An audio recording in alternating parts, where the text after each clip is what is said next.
चोभाना चोटा कहीं के दुर्गा माई के मारे खातिर काहे देहू ठनले रे चोभाना।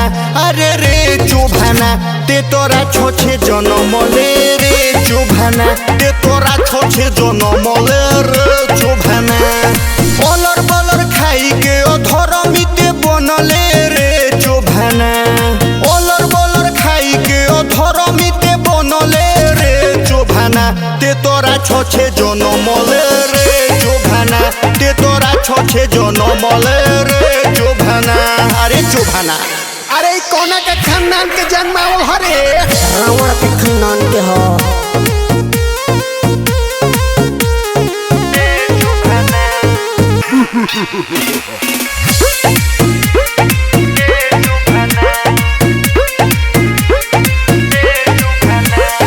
महिषासुर नाम ते तो भैंसा पर हेलिस कोयला जस करिया फोकराई ने महकेलिस। अरे राम रे राम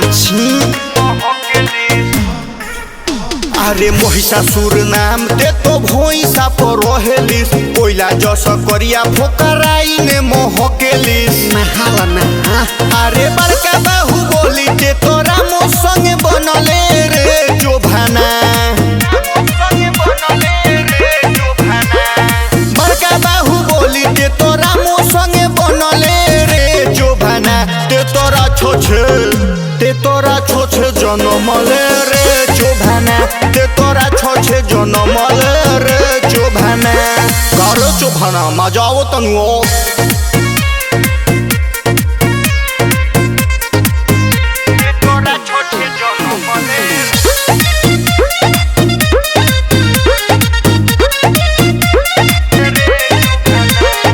तीनों तीर लोक में फैलैले बारे पाप रे।